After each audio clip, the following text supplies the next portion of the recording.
welcome everybody. Thanks for joining us for another night with Open Security Summit.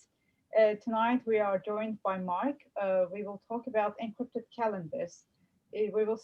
Mark will give us an overview of what privacy is, the brief history of privacy rights, and then how important metadata is. And we're going to be having active discussions, so please feel free to join in and interrupt. Don't be shy. But if you are shy or you don't want to interrupt, I'll be monitoring the chat as well. So Mark, over to you. Thank you so much. My name is Mark Potkowitz. I'm the director of the Legal Innovation Centre at Ulster University in Belfast, Northern Ireland. I'm also an attorney with a background in federal legislative policy focusing on technology and privacy. And so one of the things I thought I'd begin with is talking about notions of privacy and the history around the ideas of privacy. And I encourage anyone, please feel free to jump in and ask questions. I think this will be a lot more fun if it's a dialogue rather than a monologue. You'll have to apologize, or I'll have to apologize. Pardon? On that one, let's just do what you just said. Let's just go around the room. I think we're not a big crowd, and sometimes the summit, like the best sessions are the sessions with a smaller crowd. So look, I'm Dennis Cruz. I'm CTO at CISO at Glasswall Solutions. I also help to lead a lot of the stuff at the Open Security Summit. I'm in London, so yeah. So everybody say where they are. So this is a topic I'm also very passionate about, privacy and how everything works together. So it should be a very interesting night. Didar? So I'm Didar Gilici. I'm your moderator for tonight. I do risk and governance in cyber and privacy. So it is a very good topic for me tonight as well. And I'm also in the UK. Cool. Jonathan? Jonathan Askin here. It looks like we've got two Jonathans. Jonathan Askin, Brooklyn, New York. I teach technology, telecom, startup law. Cool. Petra? Hi, I'm Petra. I'm cybersecurity engineer at Glasswall. I live in London. Yeah, that's pretty much it. And a former doctor? Former doctor, yeah, former medical doctor. Well, I still practice. Oh, you're still current doctor, sorry. Neil? Neil Garapi, VP of Engineering and Security at Airship in the San Francisco Bay Area. Cool. Jonathan, without a surname? Yeah, so I'm Jonathan, working product security and based in Cambridge. Cambridge, UK, not Cambridge, US. Adam?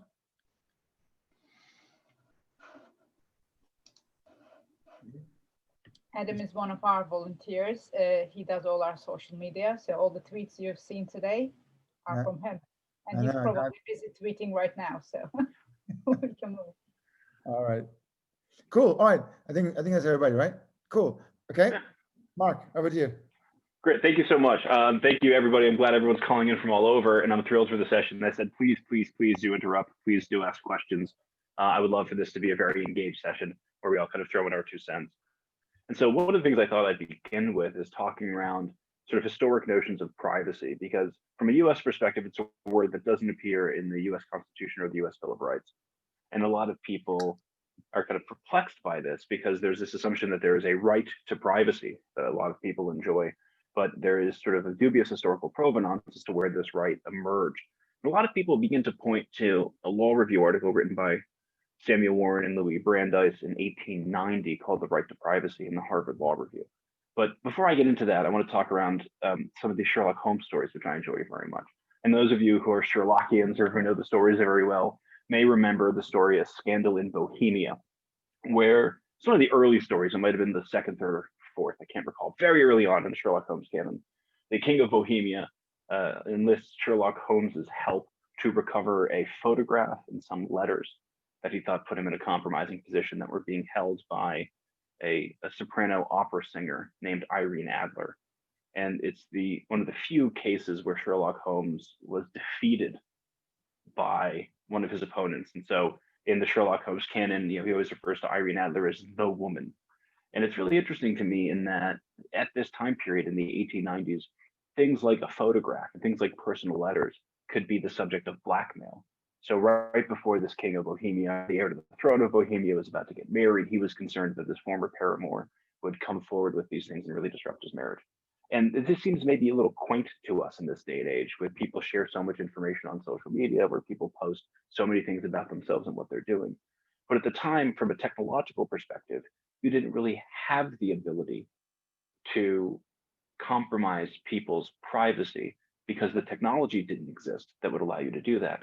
If you look at torts around this time, peeping into someone's window, for instance, that involved the tort of trespass and maybe the crime of trespass, depending on the jurisdiction. So it wasn't something whereby people felt that there was this kind of intrinsic privacy right that followed them around wherever they went. They felt that there was this kind of right to privacy in the home. And if somebody was peering in your window, they weren't violating your privacy rights per se, they were violating your property rights by trespassing on your property and looking into the window. So it wasn't until the invention of the camera and later the ability to record audio and then video that we started to see more ideas emerge around how we should protect our privacy and what privacy actually means to us. So with that, I'll say maybe this would be a time for people to kind of comment on what the privacy means to them, because I think it means different things to different people. So I don't want to pick on anybody to come in first, but Dennis, we were talking earlier about privacy, and you said there was a definition that you found, which was very compelling. Yeah, so I remember reading, Seth Godin, right? He has some really great nuggets about thinking and stuff like that. And I'll just share my screen. And he actually had this one, which I thought it was quite interesting. I know he comes from a marketing point of view, right? So again, we have to view it from this side, but I think that the definition here is that people don't care about privacy. I disagree with that. I think people care a lot about privacy, right? But the main thing is, and he talks about what people care is about being surprised. So I think what this talks about is almost that, asymmetry between what is your expectation of privacy and almost what's the real privacy that you have, i.e. the right to have your data, like you said, to control your data and, understand what happens to your data, almost own your data, right? And what is actually happening in reality. And when there's a mismatch on that, we then, there's a problem, right? The challenge I think we have is that we've been eroding strategically, almost by design, the definition of privacy, where, what even 5 years ago would be considered a major privacy breach. Now, everybody does it. What 10 years would be absolutely shocking, right? Now, if we do now, 10 years ago, it would be absolutely shocking. And, it's just acceptable. So I think, the thing I like about moving the conversation to privacy is that it forces us to address, in a way, the fact that we need to change the way we handle data. We need to change the way we think about data. We think about, the information that we create, like the metadata, exactly like you talked about. And actually, what's interesting is also the realization that technology has changed the rules of the game, right? Like, in a way, it is quite interesting, because I remember when I kind of got into security, there was moments which I realized that inefficiency systems, right, actually create a lot of security, right? Like, for example, data, not classification of data actually means that you have more security. You can't find things, right? But, in a way, you have it more secure, right? Like the fact that you can now go and index and do a quick search and find all sorts of information means that, the information was still there in a way, but you just couldn't find it, or it was not physically or not, practically to find. So I think what we don't do is, whenever those changes occur, we don't go back and reset, right? So we almost say, this is kind of a bit, and I can say this from a European point of view, right? The idea that machine guns and automatic guns, right, are still, within the whole, we're hunting the bears and we have to protect ourselves. It's like, sorry, like when the law passed, the guns were like, you fire one, you stop, you put another one in, you calibrate your thing, and then you fire another one, right? So I think, as technology moves, we need to almost reset, right? Almost go back to the original intent, and then say, well, what was the intent at that moment in time? Because the intent of that law, of that understanding, was based on some technological, capabilities, right? That now have moved on, right? Absolutely. Well, and you're making a very good point in that, and I'm going to invite Jonathan Askin to come in on this if he can. Jonathan talks a lot about how the law is built on a system that, as you've addressed, that doesn't necessarily evolve as quickly as the technology itself. So you look at laws that were passed over 100 years ago that had a significant impact on the way that things emerge today. On a brief digression, and Jonathan, I don't know, should we talk about the Radio and Telecommunications Act that was in the 1930s? Was it 1938? 34. 34, sorry, I always get the year wrong. I always think it's 38, but it was 34, whereby you had a lot of divvying up of certain types of things. And when it comes down to it, physical spectrum, right? Frequency is a physical property of nature. And you began to have a movement whereby you had different bits of spectrum that were partitioned off for different types of uses. So you had some spectrum that was allocated for terrestrial radio. Well, they didn't have extraterrestrial radio at the time, but ship-to-shore radio. You wanted to make sure that if you're using a radio in a ship in one country and you crossed the Atlantic, for instance, you'd be able to use that same channel and those same frequencies to communicate with shore in another country. And at that time, they realized that they needed to have certain allocations put for certain things. And eventually you had set aside certain frequency bands for different types of use. So the way the telecom works in the United States, and Jonathan, please feel free to jump in and correct me when I err, but a lot of the wireless telecommunications providers have auctioned, or bid rather, for spectrum to use for the telecommunication service. So the better the signal is, typically the more spectrum range the provider has. And the 900 megahertz band, the 2.4 gigahertz band, and the 5 gigahertz band were allocated for tinkerers. They were allocated for the use for anybody who wanted to, who didn't need a special license from the government to operate at that frequency. So that's why you had a lot of early radio technology operating in these spectrum ranges. So in the 1980s and 1990s, cordless telephones in the United States were on the 2.4 or the 5.0 gigahertz band. Baby monitors were on the same spectrum band. And when the IEEE began to set out the 802.11 standards for Wi-Fi, they set upon the 2.4 gigahertz band, largely because that was a frequency band that you didn't need permission to operate on. So the reason that Wi-Fi around the world is on the 2.4 and the 5.0 gigahertz spectrum band is because a long time ago, they set those bands aside for tinkerers to use for any type of invention they wanted. So even if 2.4 or 5.0 gigahertz spectrum bands are not the best for transmission of wireless data, we're stuck with that because that's what the standards emerged around, because that's what the regulatory framework had. And as we all know, the 2.4 doesn't have the same throughput, but is better for penetration. Whereas the 5 gigahertz band has better throughput, but the penetration is terrible. So if we could do it all over again, there may be other frequencies that we'd set aside for wireless use. I always think about adaptation theory and how we're sort of stuck with what we got. In telecom, we're clearly stuck with archaic systems. We're stuck with 10-digit dialing and copper wire. In a better world, we would be using fiber and/or robust wireless spectrum, and we would have name identifiers. But it's all built on top of those little baby steps we took initially that we're stuck with at this point. Greenfielding everything would be great if we could start our country fresh and do it all properly. But that's not the world we live in. One of the things that you always talk about too, which always stuck with me, is that the Wright brothers, who invented the airplane, of course, were bicycle shop owners. They built bicycles. So the early airplanes are built out of bicycle parts. And when you look at law, we're kind of trying to build airplanes out of bicycle parts now. So going back to this notion of how privacy impacts this, when you look at the early ways that people tried to tackle privacy, they didn't have the legal infrastructure available that specifically focused on this notion of privacy. So like many lawyers and many judges, they tried to hang their legal hats on pegs that weren't necessarily suited for it. So look at some of the early claims about a right to privacy, some of them related to copyright claims. There was a young woman named Abigail something, and I forget her name, but she had her portrait taken late 19th century at a portrait studio. And a business called Franklin Mills Flour really thought that she looked terrific and took her image and put it on their product and put it on marketing material for their product without her permission. And she filed the lawsuit. And I think the case was decided in 1902 in the New York courts, and she lost.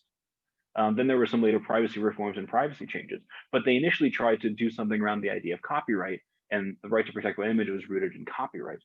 You had other instances where private images of members of the royal family had been copied in lithographs or daguerreotypes, and they tried to use the same type of copyright framework to control the protection of that. Copyright in and of itself is fascinating. When it was originally designed and originally organized in the 16th or 17th century, the idea was that it wasn't the people who created the content that got the protection, it was the person who arranged for the publishing of the content. So it later shifted to the act of creation bestows a copyrights upon the creator of the content. But then that shifted, or that remained, but when it came to fixing performances, the copyright attaches to the person who arranged for the fixing of the performance. So if you perform a song, you won't necessarily have the copyrights to the recording. It would necessarily depend on who arranged for the recording of it, which then gets into a complicated thing of licensing agreements and agreements with the artist. The reason I bring this up is kind of a digression, is one of the things I talk about in the intellectual property class that I teach is the ability to copyright dance moves. Because we don't have an ability to do that right now because the laws don't allow the copyrighting of dance moves. But as Professor Askin will be able to comment on, there are a lot of instances where musicians or performers have kind of signature dance moves that have been copied into a lot of popular video games or other types of things where people are monetizing dance moves that were created by somebody. But because we don't have the laws that allow us to copyright these dance moves, the people who created these dances aren't getting compensated, but the companies who animate these dances onto the characters and sell them for £2 or $2 or £5 or whatever it is, are making hundreds of thousands of pounds or even millions of pounds selling all these moves. So this is another situation where if you think about the ideas focusing around privacy, that there's a lot of acts of creation, whether it's the creation of metadata, whether it's the creation of activity that we do, that we haven't been able to prior monetize. But now we're in a situation where they are being monetized, but not necessarily being monetized by the people who create them. So now going back to this idea where we were in the Sherlock Holmes story in the late 19th century, notions of privacy began to shift going into the 20th century, when you began to have the ability to take photographs, when you began to have the ability to record things. And so there was this movement where they're trying to figure out what legal infrastructure we have that could allow us to protect this. Is it copyright? Is it some sort of a defamation type arrangement where we have some control over how our image is used or how our words are used? Certainly if I would have written something down and somebody were to copy that, that would be a copyright violation. But if somebody took a picture of me, I wouldn't necessarily own the copyright unless I arranged for the image to be taken of me. So all of these things are beginning to swirl around. And then in the United States, you had something called Prohibition, where you had the sale and unless in special circumstances, the manufacture of alcohol prohibited, hence Prohibition. And you started to have the emergence of technology like telephone and telephony. And there was a 1928 case in the United States called Olmsted versus the United States, where out of Washington state, there were some people who were suspected of bootlegging, which is the act of either illegally brewing or illegally getting and then selling alcohol, despite this fact that it was prohibited. And you had a tap put on the telephones within the particular household that was suspected of the criminal activity. Now, the taps weren't put in the house. They were put on a telephone pole or a station further away. And when it went all the way up to the Supreme Court, the lawyers for this fellow Olmsted were challenging this wiretap, which had been done without a warrant. And the government looked at this, and the court eventually ruled that no physical trespass had occurred on the property. They said that the taps had been put in place, but the taps were put in place miles away. So because they didn't actually break the property line, going back to this idea of privacy being tied to trespass, that no privacy violation occurred, and therefore you didn't need a warrant to tap somebody's phone. Mm-hmm. This was the William Howard Taft, who had been president of the United States, who is now Chief Justice of the Supreme Court, was the one who issued this opinion. There was a dissent by Louis Brandeis. Brandeis was the same one who wrote this 1890 article called The Right to Privacy with Samuel Warren, in which he talked about this importance of a right to privacy and a right to be let alone, and explored how technology was changing the ways that privacy can be invaded, and explored how these changes in technology were trying to be put into certain pigeonholes to fit with the legal frameworks that we had, like copyright or defamation, that sort of thing. And Brandeis wrote this blistering dissent in this case. Now, in the United States Supreme Court system, the majority of 9 justices will have the majority opinion. Or if there's a plurality of justices, they'll write the plurality opinion. And if any number of justices, which is smaller than enough to get the ruling in their favor, disagree, they may write like what's called the dissenting opinion. And in the dissenting opinion, it isn't controlling, only the opinion of the court is controlling. But it can be persuasive later on when mores change and the evolution of law changes. So from 1928, the Supreme Court of the United States held that you did not need a warrant to tap somebody's phone. And in 1928, when he wrote his dissent, Brandeis presaged all of these terrible things that could happen and all these invasions of privacy that were possible if there was no judicial intervention needed to listen to somebody's phone calls. And that was the status quo for nearly 40 years. And then in 1967, there was a Supreme Court case called Katz. This came out of California, where there was a fellow who was suspected of running a gambling operation. And he went into a phone booth to make a call across the United States to place bets on a particular event. I forget what it was. I think it was horse racing, maybe. Jonathan, do you recall? Yeah. Was it a horse? Mm. Anyway, so this guy Katz goes into the phone booth and he closes the door. And the FBI, I think it was the FBI, whatever it was, law enforcement agency, had a tap on the outside of the telephone booth. And when they challenged this, saying there was no warrant because evidence needs to be thrown out, the government said, no, we did not trespass inside this telephone booth. Because going back to the 1928 Olmstead decision, a Fourth Amendment breach only occurs if we trespass on the property.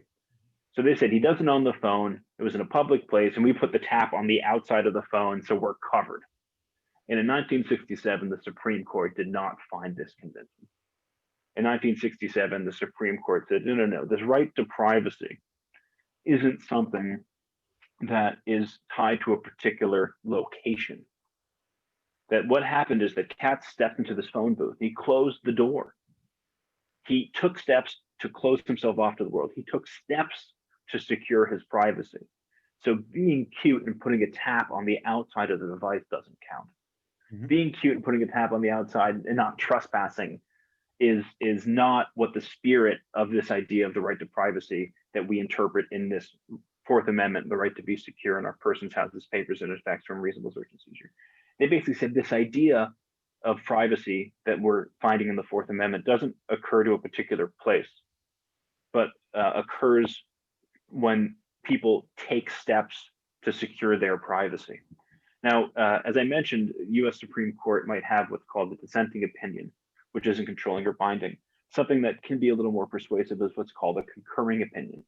And in that instance, one of the justices may agree with the decision, but not with the reasoning behind it. Or they may agree with reasoning behind the decision, but not wholly with the outcome. And Justice John Marshall Harlan II, his grandfather was a Justice Harlan in the late 19th century, but John Marshall Harlan wrote a concurring opinion in the Katz decision in 1967, where he talked about Katz's reasonable expectation of privacy. Now, most privacy scholars who read the Katz opinion once always think that the majority opinion had the reasonable expectation of privacy. But it was Harlan's concurring opinion, wasn't it, Jonathan? I can't remember who wrote the majority opinion. Potter Stewart on the opinion. I can't remember. I don't remember. I'm pretty. I'm quite. Pardon? There was a dissent, wasn't there? In Katz? Yeah. I don't recall the dissent that well. I haven't read the opinion in years, but I'm pretty sure that is John Marshall Harlan's. And people will correct this. And please, I encourage anybody if they want to quickly look it up. But it's this concurring opinion in Katz that created this thing of the reasonable expectation of privacy, which later became adopted as the standard. So now we are in the 1960s with this opinion. And when it comes to the ideas of privacy in the United States, there are two more significant opinions that follow in the subsequent decade. There's a case called United States versus Miller in 1976, which had to do with bank deposit slips, which I won't get into the detail on. And there's a second case called Smith versus Maryland in 1979, which I think is somewhat more interesting. They're both very similar. But in Smith versus Maryland, a woman, I can't remember the exact details, she'd either witnessed a crime or been robbed. Long and short of it, somebody involved in a crime to which she was a witness was calling her house and menacing her. And at a particular time told her to look outside, and she saw a very unique car that was a late model muscle car in a particular color, whatever it was. She reported this to the police. And so what they did is talked to the Department of Motor Vehicles of the state of Maryland and put a pen register device or a trap and trace device on the telephone of every person with that car, with that color in the state of Maryland. And a pen register device is something that collects numbers dialed from a particular telephone. And these are things that the phone companies used all the time. They needed to maintain records of how people made telephone calls, partially because of FCC rules, partially so that they could bill them appropriately. And so what they ended up finding is that one of the people who had this car in that particular color with the trap and trace device was routinely calling the woman who had been reporting this thing. And so they used that to get a warrant. They searched his house. It turned out that he, of course, was the suspect in this particular case. And his lawyers challenged this. And they said, no, this is fruit of the poisonous tree. The basis upon which you got this warrant is invalid because you didn't have a warrant to put these trap and trace devices on the phone of this guy. And the Supreme Court, looking to this opinion and issued in the United States versus Miller in '76, said, well, hold on a minute. Smith did not have a reasonable expectation of privacy around what later we would call metadata, right? Around the numbers he's dialing. Because if he calls a number, so if I were to call Jonathan Askin, Professor Askin on the phone, I would know the call took place. Professor Askin would know the call took place. But the phone company would also know that the call took place. And that because I know the phone company maintains call logs and maintains the numbers that I've called, I lose that expectation of privacy for the fact that the call took place and information around the call. So what they're basically saying is that you know the phone company knows who you call, and you know that the people who you call know who you call. And as a result, you don't need a warrant to have the government get that information. This was a similar case in Miller involving bank statements, right? And bank deposit slips. The idea that when I transfer money to someone's bank account, the bank knows, I know, and the person knows. So that's a third party. And this perfidious doctrine became known as the third party doctrine in American law. So this is 1979 that this third party doctrine is established in this case called Smith v. Maryland. And what becomes really interesting is that at the time, we didn't carry phones around with us. We weren't using them in a way that was incredibly invasive. A phone call was something that people scheduled. We didn't even have answering machines, really. So if you called somebody and they answered, you talked to them, but largely people used it not necessarily in the way it's used today. And you can see fast forwarding to the 2000s, the idea that we carry around cell phones. And most people aren't aware of this third party doctrine. I mean, they know that if they have a cell phone and they call somebody, they know that they get a statement at the end. And they know it's a list of all the people they've called. And sometimes it's a list of all the people they've texted. But a lot of people didn't really realize that the way that this third party doctrine could be interpreted could allow for what Edward Snowden ended up revealing in June of 2013, which was this massive metadata collection program where the US National Security Agency was collecting information around calls being executed within the United States for everybody on a particular carrier network. So before I jump into that, because I could speak for hours about the Snowden disclosures and some of the national security stuff around that, does anybody have any visceral reactions or thoughts to this third party doctrine? Do we think that it's fair? Do we think that's right? Yeah. So my first question is there a European corollary to the third party doctrine? Does anyone know? No. I'm not sure. Actually, annoyingly, there was a couple of people in some of the previous sessions that had it. I think we need to redo this part of it and make sure we put privacy in the title, because I think the calendar thing probably, some people didn't turn up because of that, because I think this topic is really about privacy, right? So no, I don't know, Jonathan. Yeah. But I think I agree. I didn't know what to expect from this session either. This is, to me, a much more interesting topic. I should have turned a lot of people. I'm sorry, that's my fault completely. Because I love your calendar. I would love to see your calendar. I mean, I know you've been talking around this calendar idea for a long time, and I'd love to see. Yeah, we can talk about it a bit later. Let's keep on with the privacy, because I think it's really.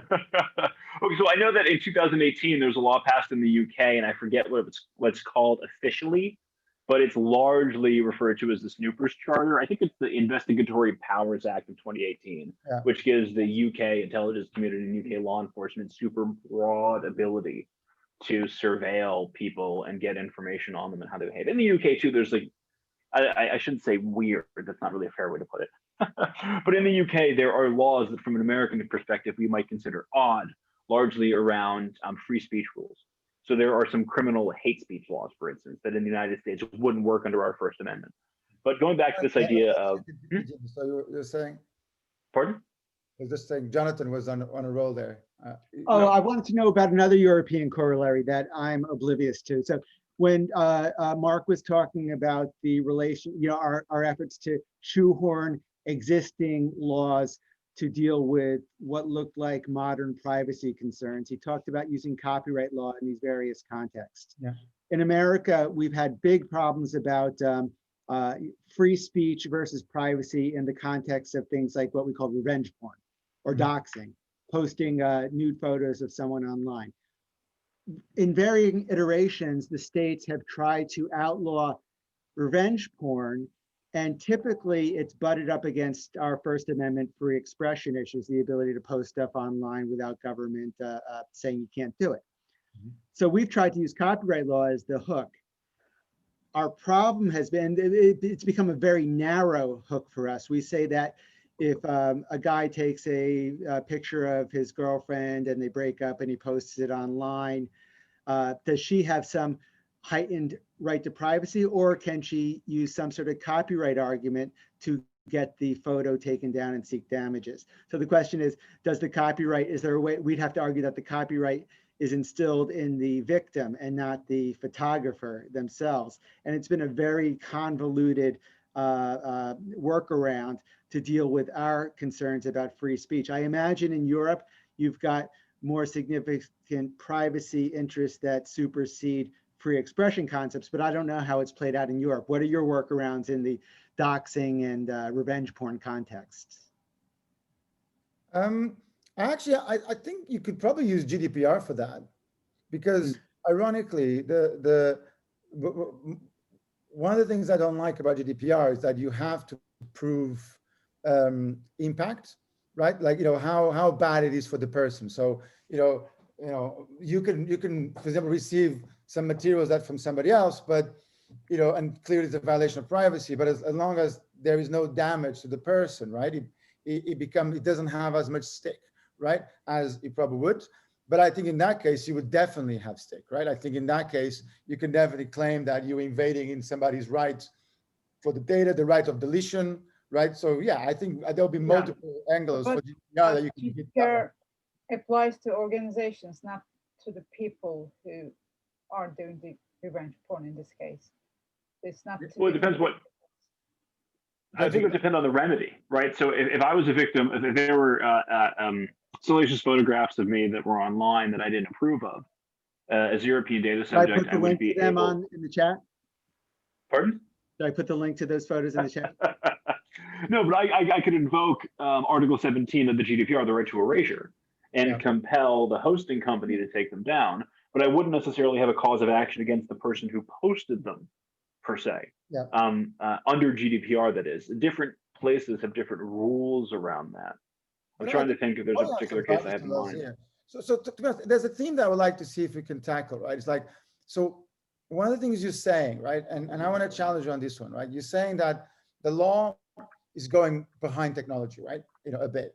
I would argue that in a way that's nice, it's good, because sometimes the technology goes on different tangents, and you kind of need a little bit to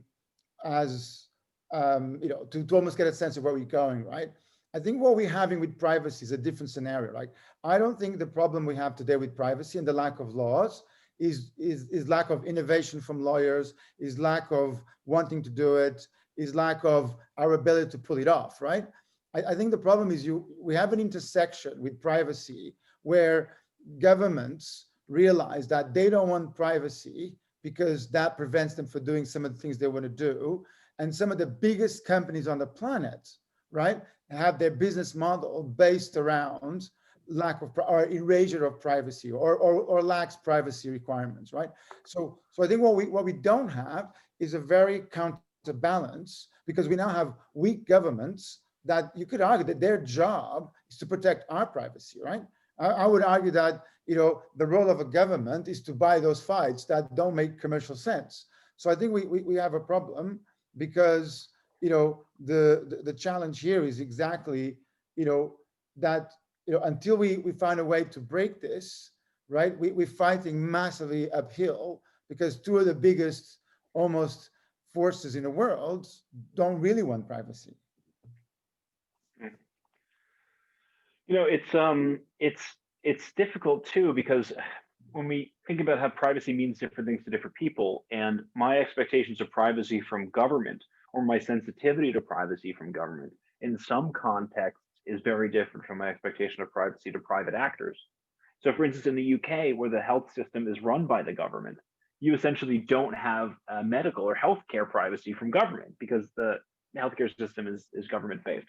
Whereas in the United States, unless you're on one of the public medical programs, the government has no knowledge of what your medical conditions are.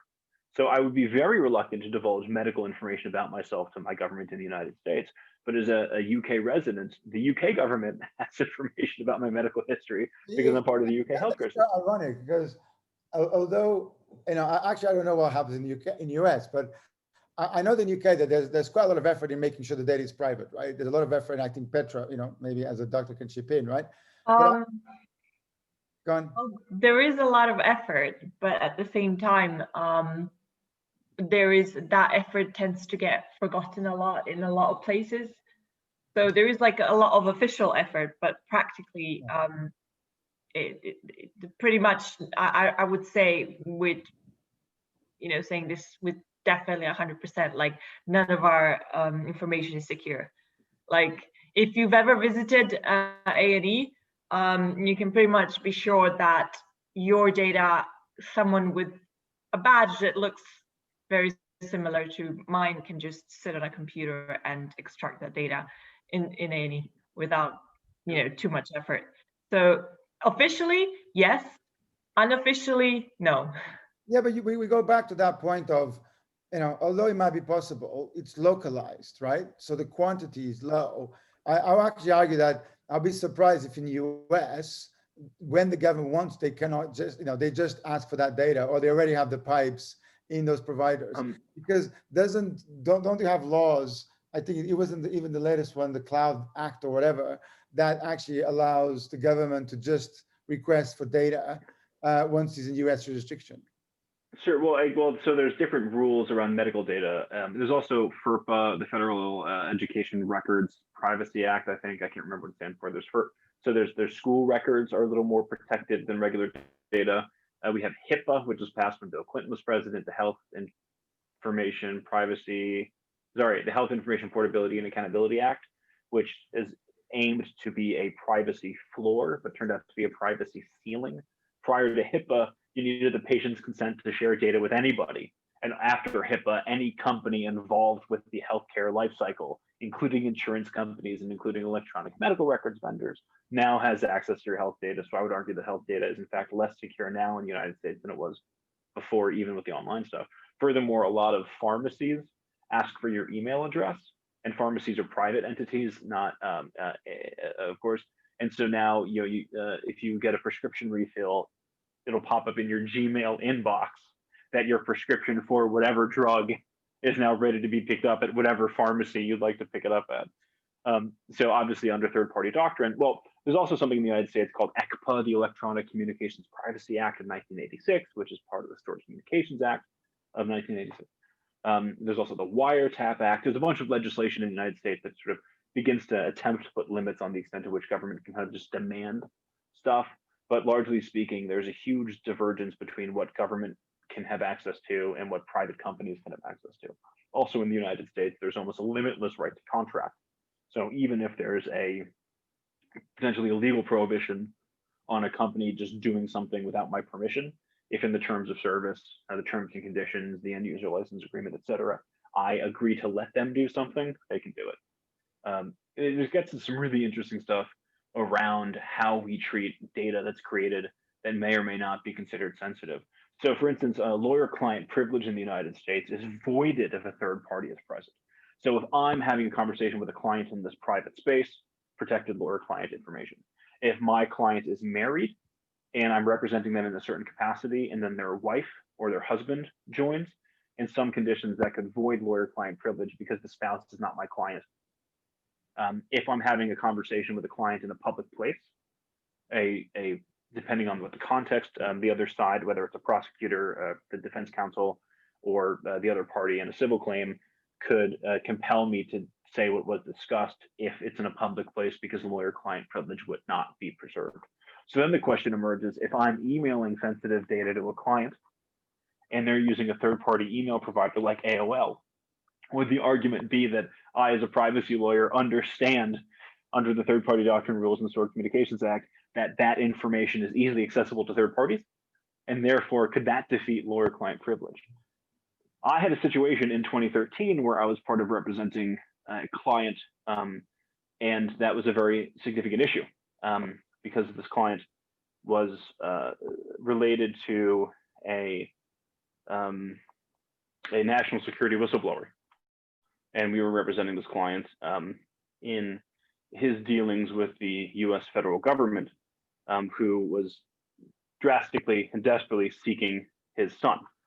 And as a consequence, it was very difficult for us to figure out a way to securely communicate with the client, because even though we knew that the government would never in court acknowledge hacking into his email or compelling his email provider to turn over correspondence with his legal team, we were concerned that they still might be doing it in an effort to do what's called parallel construction.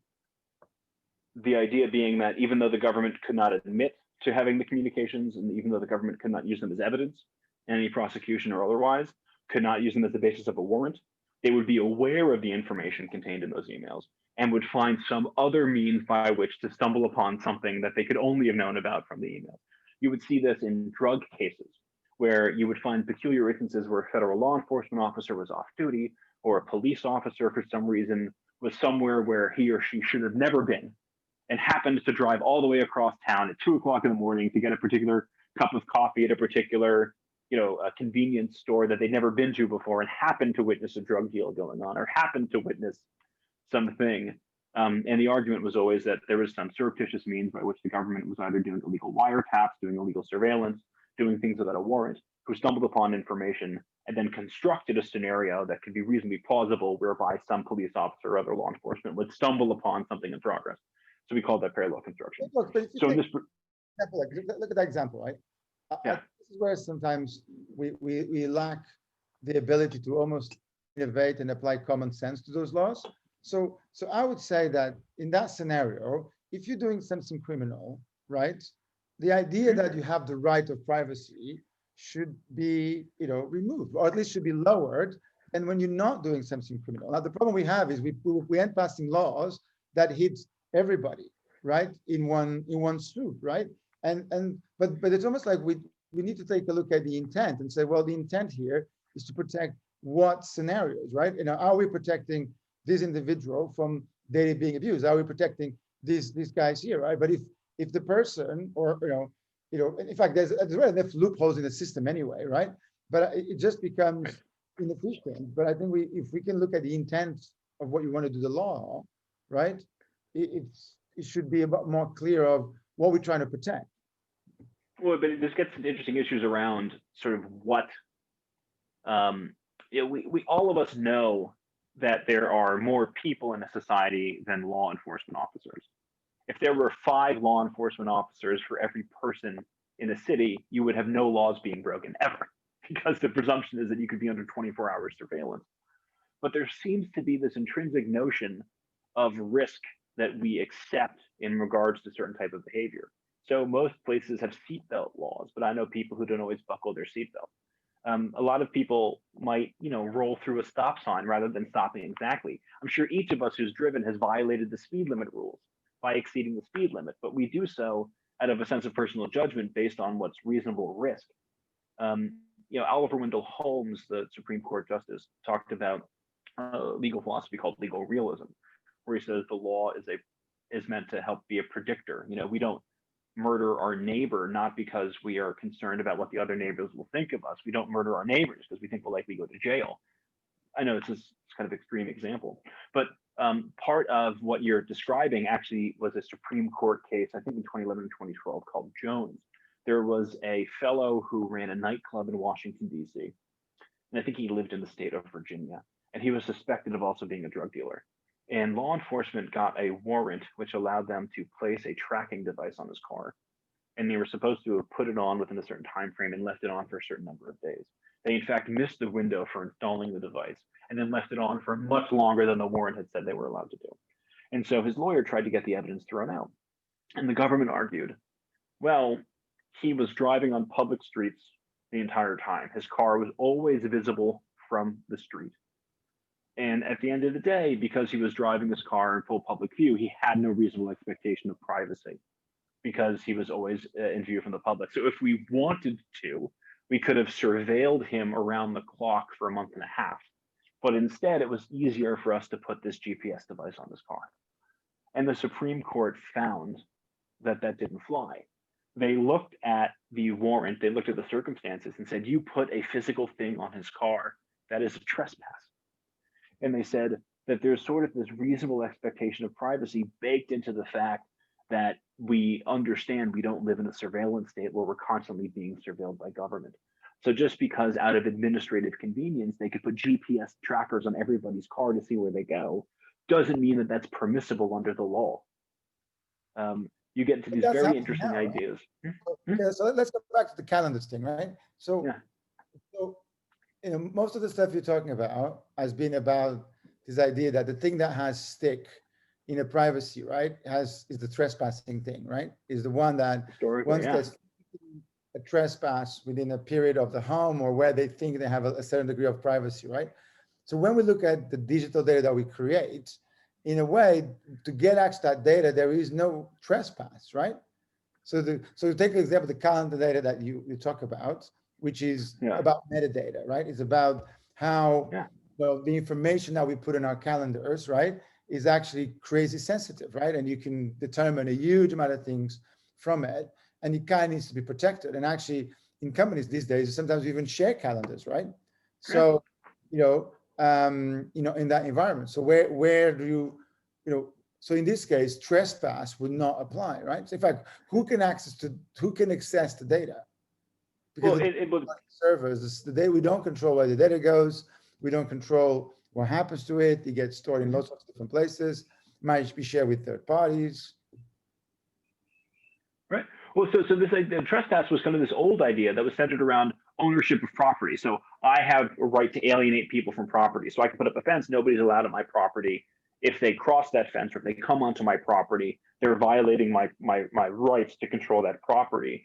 And it's not my personal rights to me, it's the rights of the property. But then this idea of privacy says that, well, we have certain rights almost in ourselves, right? We have the right to our image. So nobody can, without my permission, take my image or my name and use it to commercialize something, that sort of a thing. And so going back to this idea of how the trespass works, digital trespass is kind of weird. I mean, digital trespass isn't treated in the same way. So we have something like the Computer Fraud and Abuse Act, which talks about unauthorized access to systems. That's almost the tech equivalent of trespass, right? Of breaching a system or accessing a system we don't have permission. And certainly when you think about it from a property rights perspective, if I have a piece of property that I maintain and people are walking across it all the time, they're diminishing my power over the property in a certain sense. They could be damaging it in some way. So there seems to be some harm that my property faces by this act of trespass, even to the point where there's a kind of a de facto trespass, that if I have private property rights over a parking lot and somebody crosses the parking lot without my permission, they can be trespassing. But with the digital stuff, when we try to do this notion of trespass, it's sort of different because we don't have the same control over our digital information or the same awareness of how it is that we're creating it and what's being done. So I guess now we're getting to this idea of the calendars, which is something that I've been thinking about for years. And this goes back to the work that I was doing in Washington, D.C. with national security whistleblowers in 2013 in the summer, where I was regularly in contact with people who were high profile targets of government surveillance. People based in Brazil, people based in Russia, people based in embassies in the UK. And there was a concern that I had as part of the legal team that communications with clients and communications with people around clients were being surveilled. And so if I had certain meetings and calls scheduled, I was really reluctant to put them in my calendar because when you can certainly encrypt the content of an email message, but as we all know, you can't encrypt some of the email metadata because I can't encrypt someone's email address because then I can't email them. that is public. So it's the content of the email, it's the attachments that can be encrypted, but not the details around it. My email address, the person I'm emailing, certain times around it aren't necessarily things that can be protected. So even if somebody were trying to surveil that, they would have trouble breaking the PGP encryption or whatever encryption protocol I used, but the meta would be totally available. Whereas in a calendar appointment, for instance, the metadata is kind of the important thing, right? It's with whom you're meeting. That is what's the important thing about the calendar. And I'm not a technologist, I'm a lawyer. So I kind of struggle to think about means by which we could secure this idea of calendar. Certainly if we're in a closed system, there are ways we can lock down the system so that if I'm in the same system as somebody else, we can begin to encrypt by other things. But if I need to email somebody, if I need to send an encrypted email to somebody who uses Gmail, I can encrypt the content of the message. If I'm trying to have a secure calendar appointment with somebody who uses Gmail or some third-party other service, I don't really know how to do that. I mean, certainly we could come up with some coded system whereby we can make pseudonymous email addresses or anonymous email addresses. We could come up with code. So, maybe on Mondays, the appointment request is, from 2 to 3 p.m. And on Mondays, we mean that that's from 5 to whatever, we can come up with our individual systems that could try to security through obscurity in a sense. But broadly speaking, to my knowledge, we don't have a secure encrypted calendaring protocol, which I think can be incredibly significant for a number of reasons. So before we began the session, I was explaining how in 2008 and 2009, during the financial crisis, there was a law firm where somebody was trying to book a shared calendar resource, which was a conference room. And they saw it was booked by the Human Resources Department. So then they tried to book it later in the day, and it was booked by the Human Resources Department. So then they tried to book a different conference room, which was booked by the Human Resources Department. So they ended up pulling up the calendar for the conference room, and they saw that HR had booked it for like a week. And so they realized that layoffs were going to happen, because what other reason would Human Resources book a bunch of conference rooms for an extended period of time? You have other issues where people use third-party calendar apps, or even SaaS platforms and calendaring services like Calendly. Not to pick on them, I don't know anything about them. I've used it before. I don't really know how new it is. I know that Proton Mail did in late last year or the year before talk about an encrypted calendaring system. I don't have Proton Mail paid. I know Tutanota as well was looking at an encrypted calendaring service. And a lot of this stuff was big things that began sort of last year, and they require that you be in that system. And it seems from what I've read, they seem to be encrypted within that system. So with the Proton Mail calendar. Right. Like if you look at this, first of all, an interesting comment on the trespassing thing. The problem with technology, right, is that by design, data is copied across the way, right? And I think that's already becomes a big problem, because when you look at your home, you have one home, right? You have one book, you have one thing. So somebody physically goes there, they're entering a physical space. Or if you send a letter or something, right? There's a physical element to it, right? In technology, every server along the way, at least depends on how the data is encrypted, of course, but we're actually making copies all the time. So you're not trespassing immediately, because you're just accessing one of the multiple copies that exists throughout. Yeah. The idea that can you steal data? Well, you don't steal the data because you still have the data, right? You just I have a copy of the data, right? But I think the point you're making with calendars, I think it's a question of commercialization. It's a question of actually market demand, right? Google and Office 365, and there's a lot of, in fact, you should join actually we're on the Schrems 2 conversation, right? So Yeah. well, I actually think that there's an interesting balance to be had here between privacy and features. The problem at the moment is there isn't enough demand. Put it this way, there is demand, but there isn't enough demand to leave the system, right? So to force the providers to give us, privacy first products, because they make too much money, right? And they're not being regulated, and there hasn't been an exodus, right? Of this, because we've seen cases where when the commercial aligns with the moral, a lot of companies do the right thing. So for example, Apple, even Microsoft, right? They've done things where there was moments of alignment, right? Where, remember that the CEOs and the CTOs and those guys, they're still humans, right?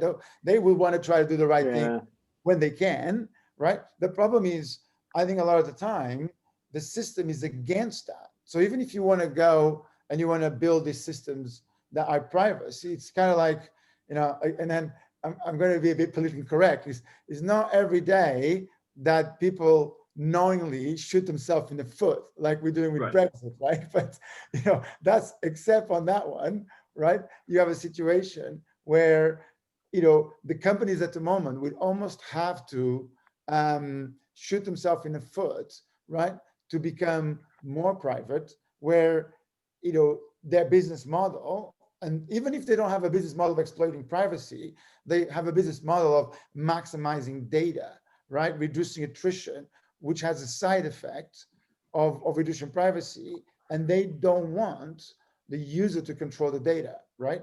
But I actually think that's the future, right? I think the businesses in the next 10 or 20 years, the question I think is how fast we can get there, because it depends on events.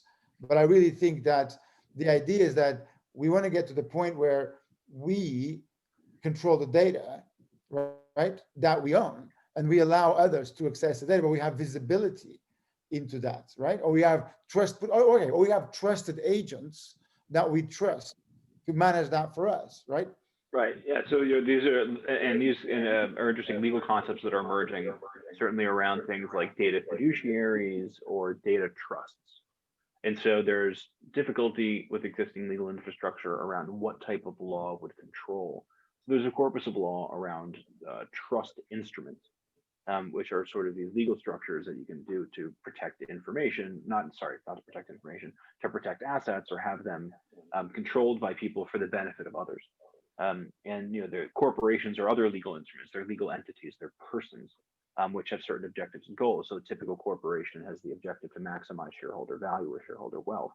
So when we talk about the big companies, that the companies sort of behave differently than the people in the companies, because the companies as entities have an objective of maximizing shareholder value, unless the legal infrastructure allows them to not to do that. So you have nonprofit corporations, which aren't under those obligations. You have a new public benefit corporation structure in some jurisdictions where the companies aren't obliged to maximize shareholder wealth.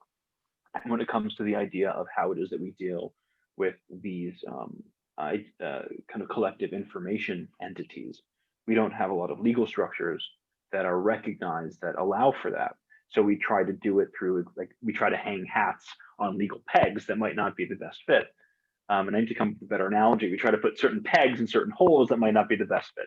So right now, people are exploring trust law to see if we can come up with data trusts, or they're exploring contract law to see if people can form a collective where I sign over my data to certain people who act as almost data fiduciaries who get to decide how the data can be sold or otherwise accessed by other entities. So there's a lot of really interesting things that will happen because some jurisdictions, as we're becoming more international, will be able to come up with legal frameworks that could allow for this sort of thing to happen. So I remember the last time the privacy stuff, we were joking about Sealand, which is this missile platform in the North Sea that is sort of can be a weird data haven because it's autonomous. But look, with things going digital, you might have a jurisdiction, maybe not in the United States because of the invasive surveillance laws, but maybe Panama, or other places that have like free economic zones may come up with some interesting data laws that allow for these entities or structures to come up with. I think you're going to see this emerge in unions, where you might have large service unions or other types of unions that have a lot of members that can have the power to make a very powerful argument for companies, so that if you have, the California Teachers Union, for instance, which is a very large union, say, hey, if you want to access the data of our members, you deal with us. That can be very powerful. Or if you have municipal credit unions or something like Verdi in Germany, where you have a large group of members who, collective, can begin to exercise more authority and power. I can't get into. I'm working on a project around that right now, actually. So about let's get Dida, Petra, and Jeff. So what's your views? There's lots of topics that we covered here. Any comments you want to add from your side?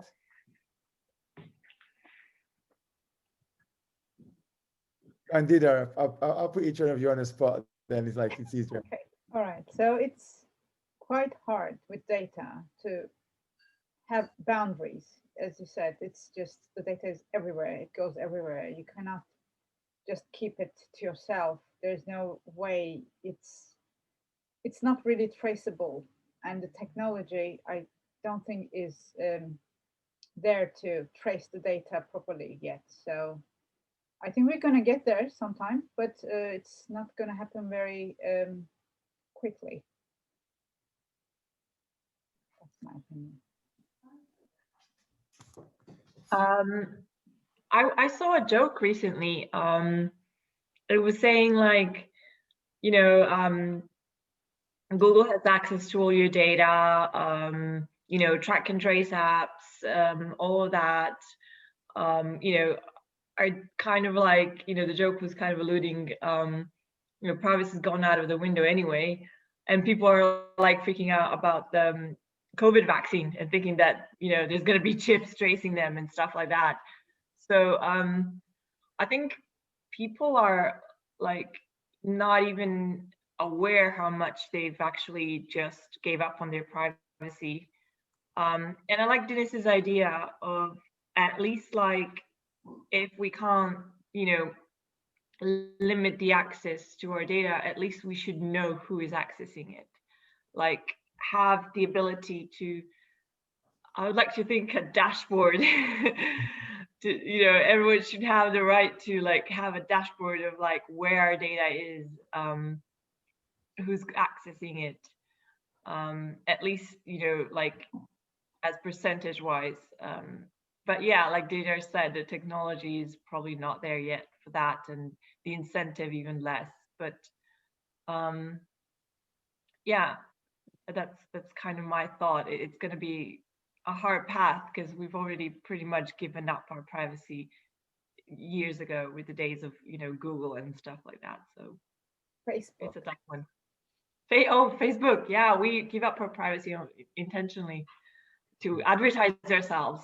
So, you know, there's something to it though. Like by giving up our privacy, we do kind of put our ideas forward. We put like, we advertise ourselves on LinkedIn, on Twitter, on. So it's kind of like sometimes it's a two-way street. So yeah, that's my view. Jeff, any comments on your side?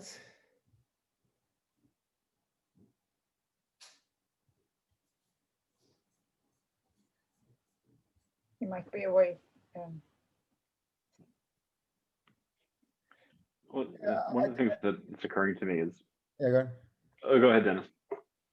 Yeah, I think Petra, on this idea, I actually don't think that privacy is dead, right? I think we have to be careful, right, on who's saying that, right? You know, I think what's interesting is if you look at, for example, things like digital music or digital books, right, where there was this almost groupthink, right? Which often was not groupthink. We're just the loudest voices in the room. We're saying this is the future. That's what's going to happen. Physical books, right, are going to go away. All that stuff, right? And the reality is that yes, there's things that it's better, but also we lose a lot, right? So this idea that privacy is gone, I disagree. In fact, if you look at the new generation, there's a reason why things like Snapchat and TikTok and some of those are very popular, because part of the reason is that the data doesn't get stored, right? So I think we have to be careful that, you know, there's a sense of privacy that we have left, but also I would argue that the side effects have not been fully felt. So it actually means that we have a big asymmetry between the people's perception of privacy and the real privacy they have. What hasn't happened enough to a wider enough percentage of the population is the abuses caused by that. Right. And I think at the moment, in a way, the cleverness of a lot of the companies that use the data is they being good enough to stay just below that threshold of mass, almost kind of complaint or mass repulsion of what's going on there. And you can see that every time they push a bit and there's a pushback, they retreat, right? They wait a little bit, right? And then, but the governments do the same thing, right? It's not just companies, right? But I feel that, you know, the other thing that this touches is that this touches in very hard conversations. So because the problem is that, and it's a bit better now, but for a while you couldn't talk about privacy without being labeled a terrorist, right? You couldn't talk about, you want openness, because there's this idea that only the terrorists, only the people who are doing bad stuff, right? It was, what do you have to hide, was the Exactly, refrain. you have to hide, right? And why is that great quote to say you don't care privacy because you have nothing to hide, is to say you don't care about free speech because you have nothing to say, right? Or something like that, right? I think those are the words, right? And I think that's, that needs to change, right? I feel that we need to think about better ways to solve this. And I go back, I think your point of finding pegs or ways to do it is kind of like, you almost need to hack the system, right? You need to start creating solutions or models. And actually, you need to create commercial models, because the only way this will succeed is if the commercial model is the more secure one, right? Well, exactly. And what you're talking about sort of too is this idea of the network effect. The first person who bought a fax machine, in the sense, almost was an idiot, because you couldn't fax anybody unless somebody else had a fax machine that you could send a fax to. So the idea that the more people who begin to use the system, the more value it has. So if you have a social network with 10 people on it, unless they're 10 really important people, it's not really going to have an impact. So the thing is that we have calendaring protocols that exist right now. We have email protocols that exist and kind of baked into the system.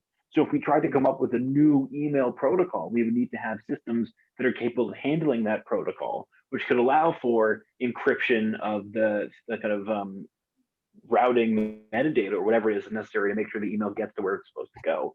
So a lot of these open protocols were designed for ease of access. They were designed with the idea that everyone would want to communicate openly with everybody else. But when you begin to think around how the types of information that can be contained in the routing elements, for lack of a better technical term, can in and of themselves be incredibly sensitive. So gosh, let's say that I don't know, let's imagine that I know Julian Assange or Glenn Greenwald or Edward Snowden or any of these other whistleblower types or people involved in that sort of world, and I were to set up a meeting with them. Could that compromise me in some way? And the question is, if I'm going to be doing that and setting it up and coordinating, how can I do it in a way that's secure? I mean, sure, I guess I can make a calendar file and attach it as an encrypted file using PGP, but as you said, that isn't really usable. PGP's been around for ages. I remember about 5 years ago, I was giving a talk to a bunch of law students, and I was telling them about encryption and how Google can look at their messages to market things to them and use their email, right? Right. You use one of these, right? Yeah, right. Or a one-time pad. No, Sorry, but I was saying Jeff is back online. Jeff, do you want to throw in your comments? Yes. You're on mute. Hey, no, I've been listening. There's a lot of things to add, I guess, but I'm very much in agreement that some sort of encrypted calendaring would be an awesome idea. I don't know really how you get there, but certainly, the need for it is pretty paramount. I've been doing some research that interests me a lot in tracking data brokers, commercial data brokers. I've actually got a database of about 1,200 different data brokers that I track, all kinds of different companies. And it doesn't appear as though anybody's actually doing that on a large scale way. Even the FCC and FTC have put in a couple of Freedom of Information Act requests to them. And they've been pretty non-responsive in trying to get that information. So, I think a lot of the corporations are certainly just trying to get more information to do personalization, if you want to put a healthy spin on that. But we all know that a lot of that information can be used in a negative way, whether that's intentional or not, right? So I guess that's probably nothing that you guys don't already know. That's the thing. It's personally, I don't have a problem with sharing my information unless there is a disadvantage to me, but I don't know what type of disadvantages I might be having because it's so invisible to me. It just, yeah, it is. That's a great point, Dieter. The solution we already have, right? Like the solution is to allow you to control the decryption of the data, right? The solution is like, if you look at the calendar situation, it's kind of like what we talk about the email thing, right? the technical way to implement this is to allow to be you or agents or brokers that you trust, right? Because there's going to be a trust relationship, right? To be the ones who encrypt and decrypt the data, right? That's, that's the only way that you can have any sense of ownership, right? Or any sense of control, and then make sure that whoever uses that data has to keep coming back, right? To, for example, access it or ask for permission or get access to it. But if they have access to it, can't they just copy it, right? Sorry? How is it that you can give temporary access to something without having the risk of somebody just copying it? Yeah, but this is where I think, there's also a case of, that's why, when we talk about that email thing, it depends on who actually, again, does the decryption, right? And where is actually done, right? Because again, you want the decryption to be done. So the decryption can be done on the client side, right? The decryption could be done in a place, it could only be available on your machine, right? So you could have a situation where, either the data, so I think those Proton emails, I never look in details, but I think what a lot of those guys do is they encrypt the data at rest. So even in their system, so they can decrypt it, right? Yeah, well, Proton Mail basically behind the scenes maintains your PGP keyring. So if you email anybody in Proton Mail, they have the keyring and they control it for you, as opposed to downloading it yourself. And this just reminds me, so I was giving a talk to law students a few years ago about this very issue, about how Google can look at your emails to market ads, it's target you with advertising. And the students, when I was explaining how PGP worked, they were saying, oh my God, but that's so complicated. I wouldn't even know where to begin. It's so complex, it's confusing. I don't really know what to do, but I just had the sense that a Gmail should be free and they shouldn't be able to use my data for anything. And that Google should stop collecting our data. And I was saying, well, gosh, I mean, if you're interested in PGP, if only there was a place on the internet where you could go and you could type in a question and it would just help point you to answers, as to how to encrypt the stuff. And of course, there were people who were eager to have free access to Google, free access to email, free access to all of these things, but didn't want to take the time to look up PGP encryption and how to implement them on their system. So this goes back to Dennis, what you were saying on the usability side. But sorry, it looked like Petra was going to come on, and I talked across her. No, I wasn't going to say anything. I just want to say Dido's got a good point about sometimes, not us directly, but many people not aware of what information can actually harm them. And I guess in regards to the technology, this kind of reminds me of when we were talking about the copper wires before. Now we have the copper wires everywhere, and I guess to get the encryption in the PGP and everything, we have to it's kind of like an analogy with putting fiber. So I guess we can start one by one. If we start insisting on with the providers on this encryption and on more privacy, I guess one by one they can start taking it up and they can make it a competition even. That's all. Yeah, that comes back to Dennis's comment about there being demand for it. So if people were really demanding it, then it would become like a differentiator for the provider. Yeah, and look, and this is where, if you think about, a worldly map of this, right? At the moment, there's a huge amount of attrition, right, on privacy moving further from being a commodity, right? Commodity in a good sense. So at the moment we have lack of privacy being a commodity, but I think that we want to get to the point where privacy becomes the entity, right? So there's a huge amount of attrition, but I think the clever thing to do is to think of the next world, right? So the current rules are already not working. They design against privacy. There's a tide wave of energy against implementing privacy solutions, right?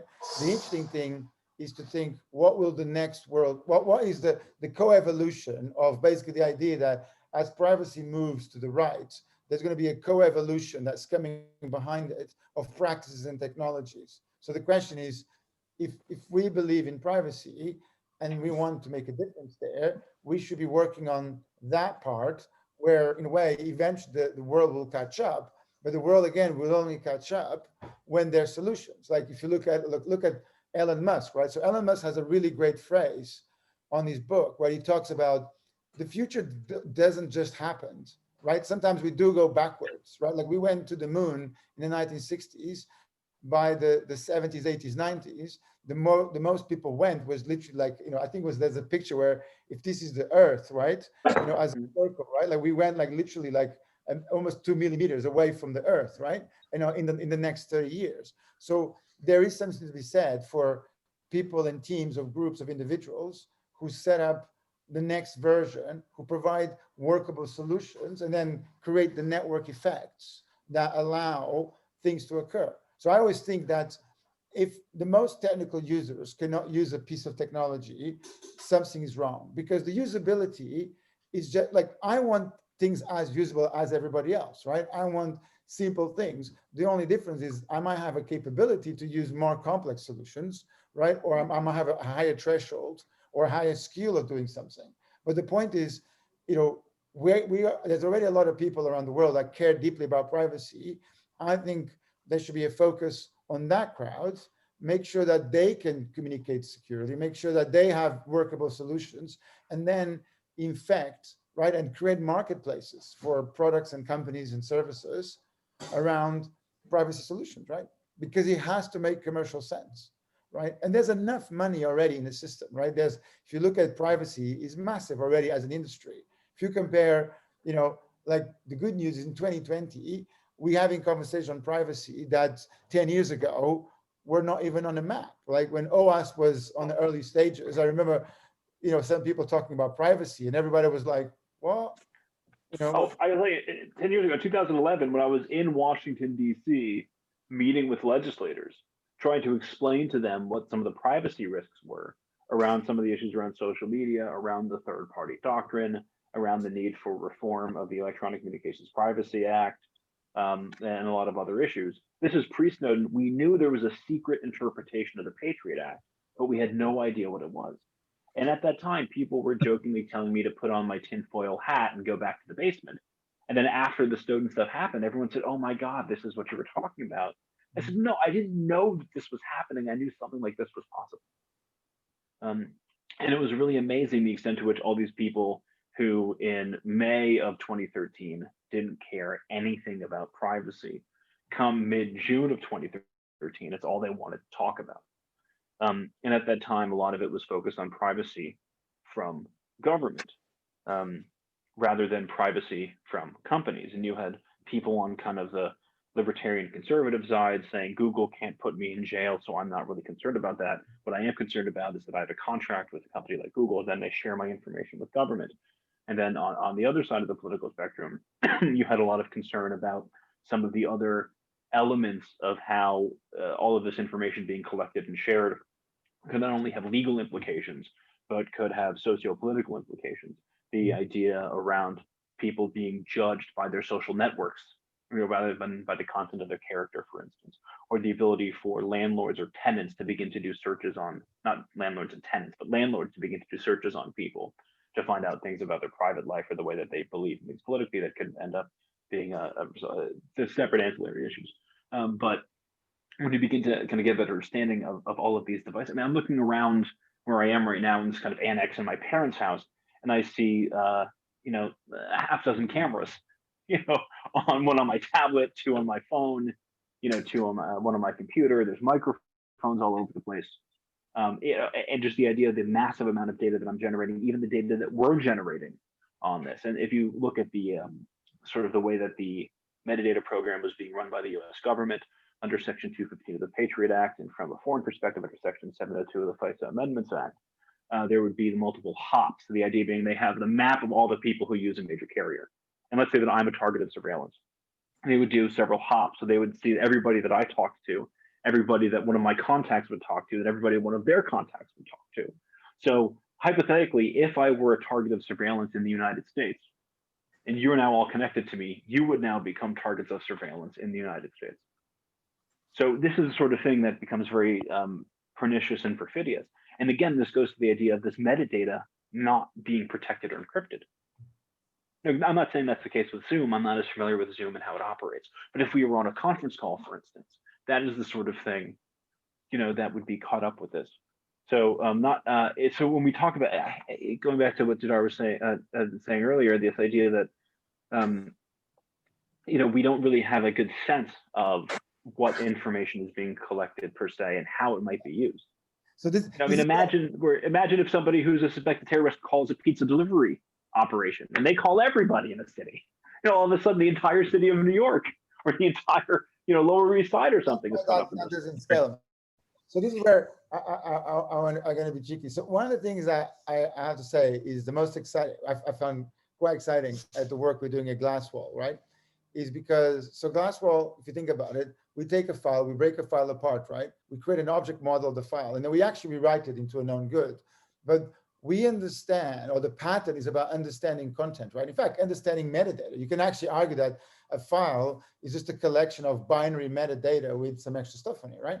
So what I think is interesting is when you look at the evolution of our technology, and if you look at the path that we're going, where we're now becoming really good at doing this with files, we're becoming really good at doing it at scale, and eventually we're going to become really good at analyzing the data, right? I actually think that there's one path where, yeah, we could just become another version of those companies who get addicted to data.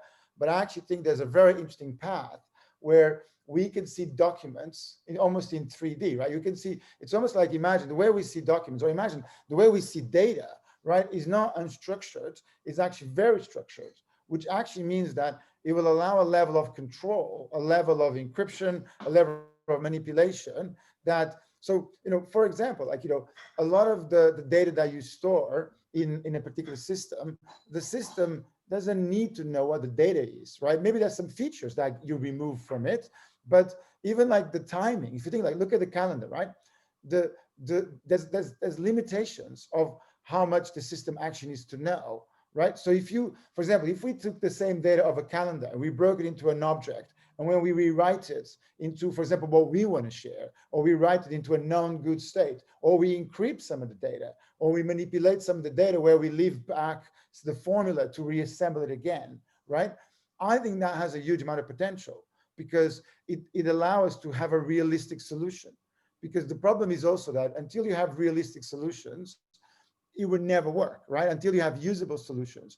So if you look at documents, the ability to see documents in this way is super powerful, but you can expand documents to web pages, to calendar invites, to email metadata, to all that kind of stuff, right? Where you can start to look at what do you actually need in place. And the thing about security, right? So you see this in patterns like OAuth and stuff like that, is that sometimes the best security model is based on the back channel, right? i.e. you have entities talking, but the end entities can actually swap information directly, right? To, for example, verify certain things, or in this case, to decrypt some of the data, right? So you can have a situation where we give data to a particular entity, but only the entities that we trust actually can put some of those pieces together. But you can only do that once we stop moving from streams of data, which is what we have now, that only the end customers know what to do with it, right? But also ways that we can move data around. And what this gives you also, which was one of my hopes of GDPR, but it hasn't happened yet, is data portability, right? I would argue that with GDPR, we should be able to go to companies and say, you need to give me the data, not just in a way that it's a JSON file or whatever. You need to think about much more the usability of that, because if I cannot take your data over there, then it's not really portable, right? The idea that is like saying, oh, I can, Microsoft or whatever allows me to export Word documents, but that format can only be open in Microsoft Word Windows 2000. Well, it's not really portable, right? All right, guys. Well, I think we're talking about, sorry, I agree 100%. I was going to say, but I just wanted to add the word interoperability. Yeah, interoperability, absolutely. Right, final thoughts. Let's go, Didar and Jeff and Petra on today's session. We are doomed. No, we're not. No, we're not. It's like, I don't have any final opinions. I think this needs further discussion, needs to be ongoing. So next month, in January, we should talk more privacy. I think we need to put privacy on the title. That's my bad. No, I'm the one who wanted to try to solve encrypted calendars and got derailed on my privacy rants. Yeah. So Jeff, Um, no comments? two things. One, wonder if there's some way we could apply differential privacy or synthetic data generation to this problem with the calendar generation. Mhm. Maybe, maybe not. One other thought is, you know, there are a lot of, you know, controls with ECPA and FISA from the government being able to get their hands on the data directly. But one thing that a lot of people don't think about is with the private sector collecting all this data, the government can buy that data in a lot of cases, you know, and that's one way for them to get the data. You know, they're limited somewhat by some of those regulations, but in a lot of cases they're not. Yeah. But you spot on using a differential data in synthetic data. That's what I was talking about, where you can send either synthetic data or data that you can reverse, like, you know, the whole pseudo anonymized data, or data that is encrypted, or data that means different things, but you can put the puzzle together at your end or your trusted party end, right? Yep. Petra? Yeah, like I kind of tend to agree with Dina with whatever she says, but like my final view would be just baby steps, I guess, you know, one by one, to get more privacy, because it's not going to happen overnight. There's no way we can scale this. We just need to, you know, figure out baby steps how to get there. Yeah, I agree. All right, Mark, you have the last word. You want to wrap it up? Oh gosh, that's a dangerous thing to give me the last word. No, I just wanted to thank everybody for joining the session. I'm glad it was a small, intimate session where we could really get into some of the stuff, and I'm looking forward at future sessions to maybe try to hack around this idea of how we can try to begin to tackle this notion of encrypted calendars, perhaps inventing a new protocol or a new way of working within existing infrastructures, which is typically how the law operates. We have existing legal infrastructure, and whenever we have a new challenge from a technical or legal perspective, we try to shape it into things that we're familiar with, which is why transportation and maritime law influenced internet law and aviation law, which is why transportation and maritime law is influencing space law. So when we look at privacy, which originally started looking at trespass and copyright, and then things around defamation and other things, it seems that we're coalescing around this normative idea that there are certain things intrinsic to us, whether or not they are literally based on our corporeal selves, or whether it has to do with the sort of swirls and eddies that we create as we drift through cyberspace. I'm really excited that so many people are really interested in how we begin to explore these issues, and that so many people are much more aware not only of the metadata and the other information that we create, but the way that people are beginning to collect and use it. So as Louis Brandeis said, sunshine is the best disinfectant. Yeah, let's invite them. Let's see if we can invite. Let's do a thread model on encrypted calendars next time, right? And we see if we can invite the guys from Proton Email and the other guys that, you know, that we know. The thing to do is let's put something in the calendar, right? Yeah. And then it's easy to invite. Say, hey guys, you know, this is a session you might be interested in, right? And then we can kind of put it there. All right, good stuff. All right, thanks everybody. All right, Dina, do you wanna wrap it up? The recording.